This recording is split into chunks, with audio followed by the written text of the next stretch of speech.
Buenas tardes, ¿cómo están? En esta oportunidad les dejo un video con un breve recorrido por las teorías y enfoques de enseñanza, aprendizaje, a fin de recuperar estos contenidos que ya trabajaron en años anteriores, poder resignificarlos y contextualizarlos en el marco de la práctica 3. Nosotros en práctica 3 vamos a centrarnos en la coordinación de los grupos de aprendizaje, evaluación, concepciones e instrumentos que hacen y que tienen que ver con la práctica docente. Cuando nosotros trabajamos en la práctica docente, cuando reflexionamos sobre la práctica docente y la ponemos en valor, no podemos desconocer que debajo de estas prácticas, subyacentes a estas prácticas, están estas teorías y estos enfoques de alguna manera sosteniéndolas. Entonces vamos a hacer un breve recorrido histórico donde vamos a tomar las notas de identidad de estas teorías y cómo a partir de ellas se desprenden estos enfoques. Entonces, vamos hacia el siglo XIX aproximadamente con la teoría mente-depósito, que considera que la mente humana es una caja vacía que debe ser llenada de conocimientos. Estos conocimientos son de tipo enciclopédicos y deben ser reproducidos de manera memorística y lineal. ¿Qué quiere decir esto? De manera rígida, no pueden ser modificados.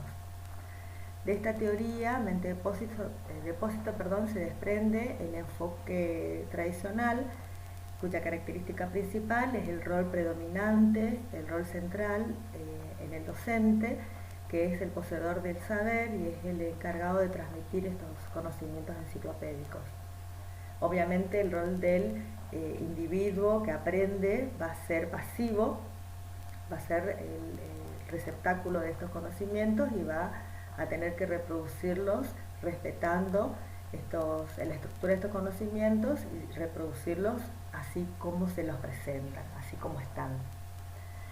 El currículum es un currículum rígido, estricto, es lineal, no puede ser modificado y obviamente que la educación es disciplinar y es estática.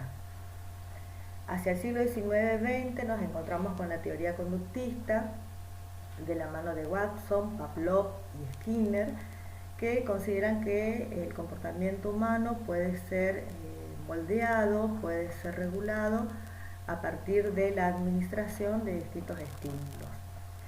A partir de ahí se desprende el condicionamiento clásico y el condicionamiento operante.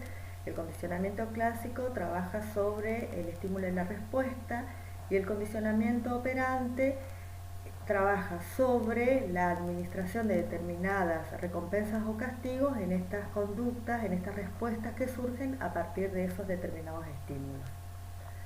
De esta teoría conductista se desprende el enfoque activo-tecnicista, que centraliza las conductas observables. Obviamente va a poner el foco dentro de lo que es el currículum y la planificación, va a poner el foco en los objetivos, que van a ser procedimentales y van a hacer hincapié en las actividades como acciones, como comportamientos y conductas observables de estos sujetos que aprenden. Entonces, con esto ya estoy dando a entender de alguna manera que no se van a tener en cuenta cuáles son los procesos internos que llevan adelante o que se llevan adelante para generar o lograr estos determinados comportamientos. Entonces, pasamos a siglo XX. En el siglo XX nos encontramos con la teoría constructivista.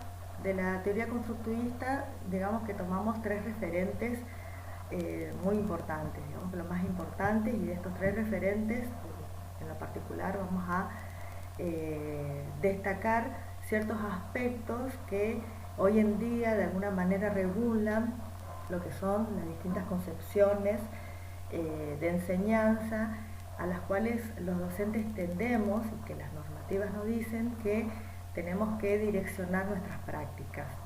En principio está la teoría constructivista, se para, digamos, de alguna manera en estos tres referentes. Vamos a partir con Piaget, que nos aporta los estadios, que son de suma importancia, ¿Por qué? Porque nos dan de alguna manera ciertos lineamientos para que nosotros ubiquemos cuáles son las edades y las características psicocognitivas de estos sujetos que aprenden. Y acá ya incorporamos la noción de sujeto que aprende, y esto es muy importante.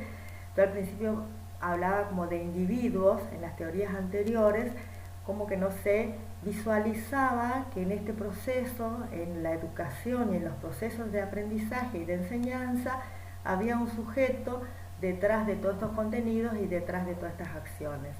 En la teoría constructivista se introduce la noción de sujeto y la noción de la construcción de aprendizaje de estos sujetos.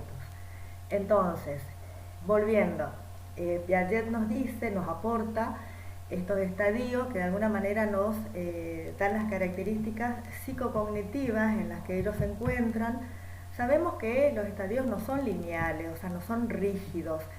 Sí, de alguna manera nos permiten visualizar para que nuestro contenido en el momento de trabajar y de presentar los contenidos para que habiliten estos aprendizajes tengan cierta coherencia psicocognitiva con estos sujetos que aprenden. Entonces, siempre tenemos que tener presente cuáles son estos estadios que de alguna manera no nos permiten ubicarnos dónde estamos parados en relación a la edad psicogenética de estos sujetos.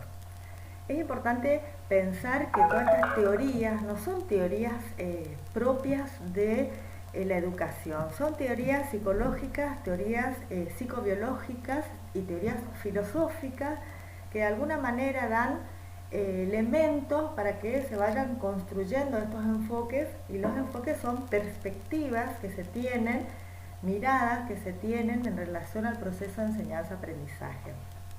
Entonces, como les dije, de Piaget tomamos los estadios como elemento, como aporte principal, y la noción de estructura cognitiva que nos explica cuál es el proceso de esta construcción del aprendizaje. Esta estructura cognitiva está constituida por esquemas, y estos esquemas conforman, digamos, un conjunto de no solamente conocimientos, saberes, experiencias, emociones que se relacionan entre sí a modo de red, digamos, íntimamente vinculadas, y que se ensamblan en relación a sentidos y significados. Bueno, ¿cómo nos dice Piaget que se produce este proceso? El primer momento, por decirlo de alguna manera, es la asimilación, que es la incorporación de un conocimiento nuevo. Se incorpora este conocimiento nuevo a la estructura cognitiva y genera un conflicto cognitivo. Este conflicto cognitivo desaparece, entre comillas, por lo menos de manera momentánea, cuando se produce la acomodación. ¿Qué significa esto? Cuando se ensambla el conocimiento nuevo con el conocimiento viejo, por decirlo así, o el conocimiento preexistente, el saber preexistente en esa estructura cognitiva.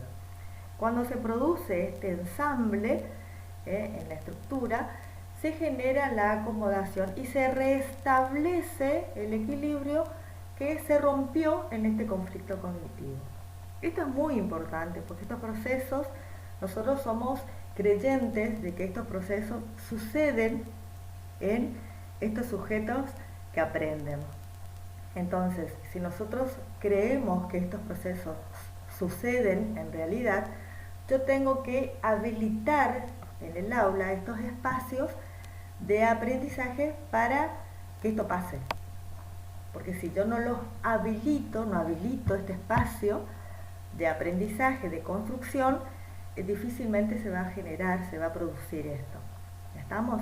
Bueno, por esto insisto en la importancia de recuperar estas teorías y estos enfoques que de alguna manera guían. Esta práctica 3 no viene descolocada de todo lo que yo vengo aprendiendo, sino que la práctica 3 de alguna manera es la confluencia de todo mi trayecto académico. Bueno, vamos con Ausubel. Ausubel nos digamos que vamos a tomar de Ousubel la noción de aprendizaje significativo. Un aprendizaje significativo es un aprendizaje que tiene sentido y funcionalidad. El sentido y la funcionalidad tiene que ver con la capacidad de que yo pueda contextualizarlo en mi entorno, o sea, con la capacidad que tenga este saber de ser trasladado, que yo pueda realizar la transferencia en el contexto. Este sentido tiene que ver con la posibilidad que tiene este conocimiento, este saber, de poder vincularlo con mi realidad. Para que esto pase tiene que tener una coherencia lógica, psicológica, que tiene que ver con la estructura del conocimiento, con su nivel de complejidad y con su coherencia, con lo que decíamos hoy, con el estadio psicocognitivo de este sujeto que aprende. Si ustedes prestan atención, siempre hago hincapié en que es muy importante que ustedes detallen en sus secuencias cuál es su sujeto destino. O sea, no es lo mismo una secuencia para un primer grado que una secuencia para un quinto grado. ¿Sí? ¿Por qué? Porque mi sujeto destino es diferente, psicocognitivamente diferente, entonces los procesos que yo voy a habilitar también van a ser diferentes. ¿Estamos? Bueno, vamos a Vygotsky. Vygotsky nos da dos elementos, digamos, vamos a tomar dos elementos importantes para nosotros, dos nociones, dos conceptos importantes. Uno es la zona de desarrollo próximo, que es la distancia que hay entre lo que un sujeto puede aprender por sí mismo y lo que un sujeto puede aprender de la mano de otra persona, de un sujeto más capaz. Este sujeto más capaz puede ser un par, y este es un elemento muy importante porque tiene que ver con la coordinación de los grupos de aprendizaje. ¿Por qué? Porque este sujeto más capaz puede ser un par. Entonces yo tengo que habilitar este espacio de socialización, de vinculación con los otros. ¿Para qué? Para poder generar esta construcción de conocimiento y esta construcción de aprendizajes.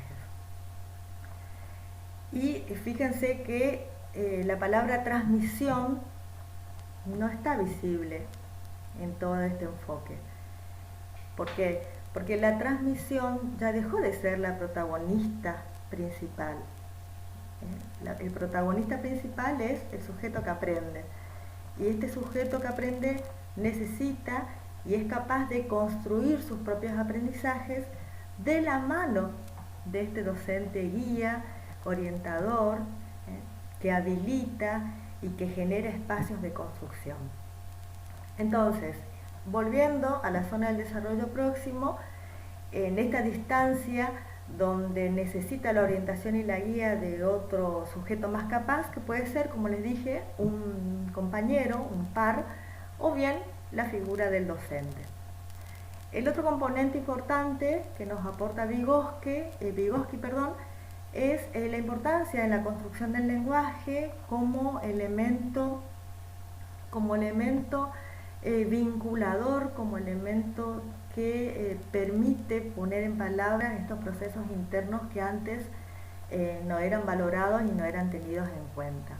Entonces el lenguaje en relación a la construcción colectiva de los saberes, el lenguaje como construcción cultural y como elemento para poner en palabra estos procesos internos, también es puesto en valor de la mano de Vygotsky. Entonces, de esta teoría constructivista surge un enfoque crítico, cognitivo, sociocultural, que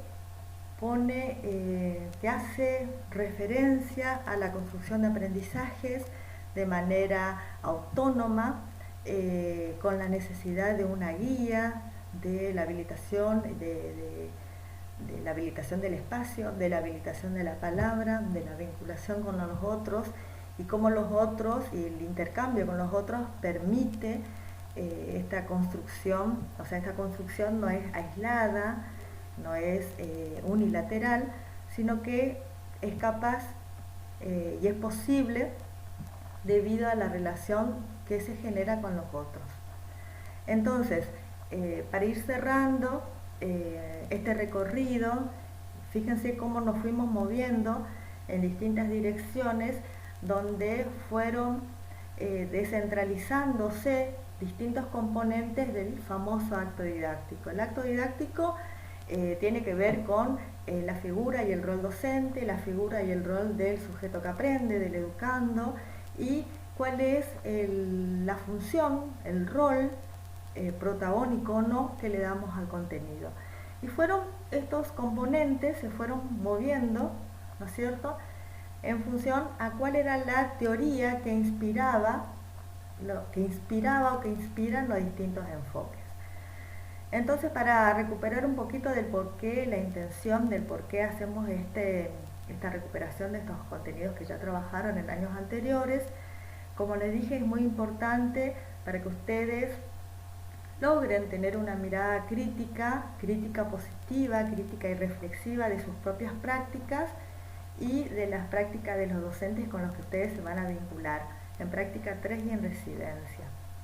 El primer paso, y tiene que ver con la próxima actividad que continúa en un foro, el primer paso es analizar de manera crítica y analizarlo a la luz de este recorrido por las teorías y los enfoques, verificar, volver a mirar las construcciones, nuestras secuencias, para ver en dónde estamos parados en el momento en que nosotros hicimos esas secuencias. En qué teorías, obviamente que no hay una mirada biografía académica de nuestra historicidad, nosotros fuimos teñidos y fuimos atravesados por múltiples enfoques. Entonces fuimos tomando de alguna manera y moldeándonos a lo largo de nuestra historia de estas distintas perspectivas.